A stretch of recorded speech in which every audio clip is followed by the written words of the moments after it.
నమస్తే. Welcome to Suman TV. భుజం నొప్పి. ఈ భుజం నొప్పి వచ్చిందంటే మన సాధారణ పనులు కూడా మనం అసలు చేసుకోలేం. చేతి పైకి కూడా లేపలేము. ఎటువంటి పనులు చేయలేము. కదలికలు అనేది కూడా స్తంభించిపోతూ ఉంటాయి. సో మరి భుజం నొప్పి రావటానికి రీజన్స్ ఏముంటాయి? భుజంలో ఏం జరిగితే, ఏ పార్ట్స్‌కి ఏం జరిగితే ఈ పెయిన్ అనేది వస్తుంది? సో వీటన్నిటికి పీఆర్పీ ట్రీట్మెంట్ ఏ రకంగా పనిచేస్తుంది? ఈ విషయాలన్నీ అడిగి తెలుసుకుందాం. మనతో పాటు ఉన్నారు doctor Meenal Chandra from EPR pain management Jubilee hills. Hello ma'am. Ma'am, shoulder pain అనేది ఎన్ని రకాలుగా ఉంటుంది? ఏ ఏ కారణాలతో షోల్డర్ పెయిన్ అనేది వస్తుంది? షోల్డర్ పెయిన్ లో most common reason is frozen shoulder. Frozen shoulder కి most common reason is diabetes and thyroid లో ఏమవుతుంది, అడెసివ్ క్యాప్సులైటిస్ ఫామ్ అవుతుంది. సో జాయింట్ మూవ్మెంట్ రిస్ట్రిక్ట్ అవుతుంది, దానివల్ల పేషెంట్స్ కి నొప్పి స్టార్ట్ అవుతుంది.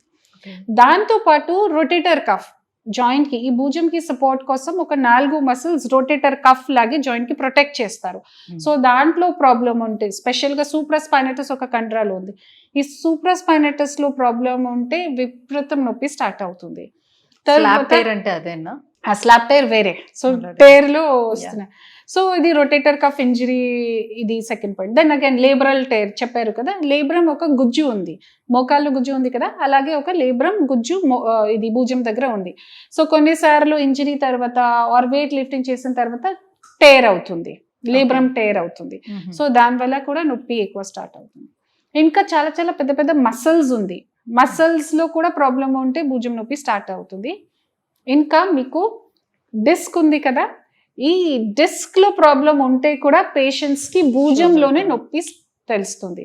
సో ఈ అన్ని రీజన్స్ ఉంది for shoulder pain. Okay. So మరి ఇవన్నీ రావటానికి ఏదైనా దెబ్బ తగిలినప్పుడే జరుగుతుందా? ఎలాంటి కండిషన్ లో వస్తాయి ఈ పెయిన్స్ అన్ని కూడా? ఇది ఓన్లీ ఇంజరీ వల్ల కాదు. ఇది మీరు చూడండి, హౌస్ లో ఇది హౌస్ వైఫ్ ఎంత పని చేస్తారు, రైట్ సైడ్ నుంచి కుకింగ్ కంటిన్యూస్ గా, బట్టలు క్లీన్ చేస్తున్నారు, ఇది డ్రైయింగ్ కోసం పెట్టారు కదా, ఓవర్ యూజ్ వల్ల. తర్వాత టీచర్స్ ఉన్నారు కదా, బ్లాక్ బోర్డ్ లో కంటిన్యూస్ ఇది లెగ్ హ్యాండ్ ఇది రాస్తారు కదా, ఇది టీచర్స్ కి. బరువు లిఫ్టింగ్, కొన్ని పేషెంట్ ఇది బరువు లిఫ్టింగ్ పని ఉంటే ఆ పేషెంట్స్ కి ఓవర్ యూజ్ వల్ల స్టార్ట్ అవుతుంది. Then uncontrolled sugar, uncontrolled thyroid వల్లకి కూడా స్టార్ట్ అవుతుంది.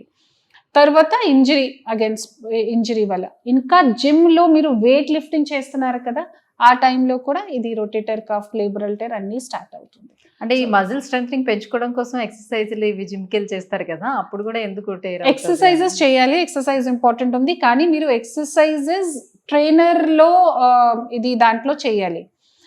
ఇది ఫస్ట్ టైం టు జిమ్ మీ ఓన్ గా ఇది వెయిట్ లిఫ్టింగ్ లాగే ఎక్సర్సైజ్ స్టార్ట్ చేయకూడదు. Always take a trainer. Trainer should tell you, because ఇది they know how to do it కదా. సో నా దగ్గర చాలా మంది patients just they will go to gym లో వెయిట్ లిఫ్టింగ్ చేస్తే again they will come with rotator cuff injury. ఇది wrong. Exercises important ఉంది, but under supervision of trainer. ఇప్పుడు పెద్దవాళ్ళు 60 years అబోవ్ వాళ్ళలో ఇప్పుడు షోల్డర్ పెయిన్ వస్తుందంటే రీజన్ ఏముండొచ్చు? జనరల్ గా నా దగ్గర పేషెంట్స్ కి మోస్ట్లీ షుగర్, డయాబెటీస్ వల్ల, ఫ్రోజన్ షోల్డర్ వల్లనే వస్తుంది. And second thing is females వస్తున్నారు కదా, బికాస్ ఓవర్ వర్క్, కుకింగ్ ఎక్కువ చేస్తే అన్ని మటాష్ అవుతుంది. అన్ని మటాష్ అవుతున్నాయి. ఓకే. సో మరి దానికి పిఆర్పి అనేది మొత్తం వీటన్నిటికీ కూడా పిఆర్పి హెల్ప్ అవుతుందా, లేకపోతే సర్జరీకి వెళ్ళాల్సిన నెసెసిటీ ఏర్పడుతుందా వాళ్ళకి? సర్జరీకి కొన్ని ఇండికేషన్స్ ఉన్నాయి, ఓకేనా. సో ఇది ఫస్ట్ సర్జరీ ముందు మీకు నాన్ సర్జికల్ ఆప్షన్స్ ఉంది కదా, పిఆర్పి ఇది సేఫ్ ట్రీట్మెంట్. సో తప్పకుండా నాన్ సర్జికల్ ఆప్షన్స్ ట్రై చేయాలి. మీకు ఫెయిల్ అయిన తర్వాత మీ ఇది సర్జరీకి వెళ్ళిపోవచ్చు. బట్ అగైన్ సపోజ్ ఇది కొన్ని పేషెంట్స్ కి ఫ్రాక్చర్ ఉంటే, దట్ మీన్స్ పిఆర్పికి రోల్ లేదు, తప్పకుండా సర్జరీకి వెళ్ళాలి. కానీ మీకు సాఫ్ట్ టిష్యూస్ మీన్స్ కండరాలు ప్రాబ్లం ఉంటే, లిగమెంట్ లో ప్రాబ్లం ఉంటే, జాయింట్స్ లో ప్రాబ్లం ఉంటే నాన్ సర్జికల్ ఆప్షన్స్ ట్రై చేయాలి తప్పకుండా. అండ్ ఇది మోర్ దెన్ పిఆర్పికి రిజల్ట్స్ భుజం నొప్పి కోసం చాలా మంచిగా ఉంది. రొటేటర్ కఫ్ ఇంజరీ హీల్ అవుతుంది, లేబ్రల్ టైర్ హీల్ అవుతుంది, తర్వాత జాయింట్స్ లో అరుగుదల వల్ల మీకు ఇది కార్టిలేజ్ లాస్ వల్ల కూడా పిఆర్పి రీజనరేట్ అవుతుంది. So PRP safe treatment, effective treatment, long lasting treatment ఉంది. సో పిఆర్పి చేయించుకున్న తర్వాత వెంటనే ఎక్సర్సైజెస్ అనేది స్టార్ట్ చేపిస్తారా పేషెంట్ కి? అంత టైం తీసుకోవాలి. సో పేషెంట్స్ కి ఇది పిఆర్పి చేసిన తర్వాత 2 days వరకు జనరల్ మూవ్మెంట్స్ చేయాలి. 2 days తర్వాత ఎక్సర్సైజ్ తప్పకుండా స్టార్ట్ చేయాలి. బికాస్ పిఆర్పి హీలింగ్ కోసం, ఎక్సర్సైజెస్ స్ట్రెంథనింగ్ కోసం. So healing and strengthening simultaneous గానే జరగాలి. So we start exercises immediately 2 days ఎవరికైనా పిఆర్పి ఫెయిల్ అవుతుందంటే రీజన్స్ ఏముండొచ్చు? పిఆర్పి ఫెయిలియర్ కి reasons first thing is preparation of PRP విధానం కరెక్ట్ గా లేకుండా ఉంటే తప్పకుండా పిఆర్పి ఫెయిల్ అవుతుంది. సెకండ్ పాయింట్, ఇది మీకు భుజంలో చాలా చాలా స్ట్రక్చర్స్ ఉంది కానీ మీ నొప్పికి ఏ రీజన్ ఉంది మీరు ఐడెంటిఫికేషన్ చేయాలి. ఐడెంటిఫికేషన్ లేకుండా అదే రాంగ్ ప్లేస్ లో పిఆర్పి ఇంజెక్ట్ చేస్తే పిఆర్పి ఫెయిల్ అవుతుంది.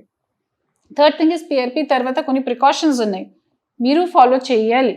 మీ ఫాలో లేకుండా ఉంటే పిఆర్పి ఫెయిల్ అవుతుంది. ఓకే. తర్వాత అన్ట్రైన్డ్ సెంటర్స్ లో పిఆర్పి చేస్తే పిఆర్పి ఫెయిల్ అవుతుంది.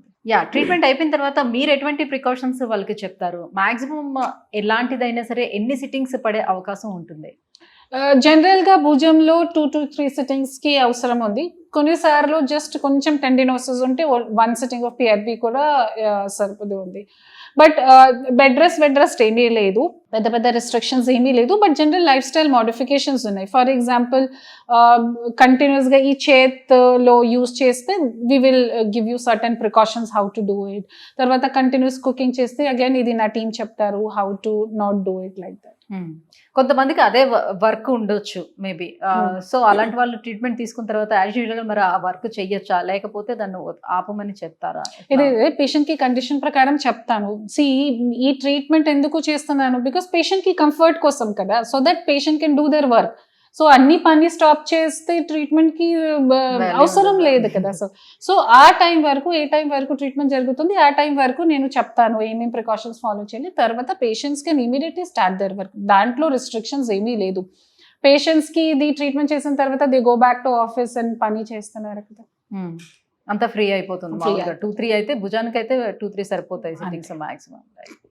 Thank you ma'am, thank you so much. So shoulder pain కి పిఆర్పి ట్రీట్మెంట్ ఏ రకంగా పనిచేస్తుంది, సో ఎలాంటి మిస్టేక్స్ మనం చేయకుండా ఎటువంటి జాగ్రత్తలు తీసుకుంటే దాని నుంచి బయటపడే అవకాశం ఉంటుంది, విషయాలు తెలియజేసినందుకు థ్యాంక్ యూ.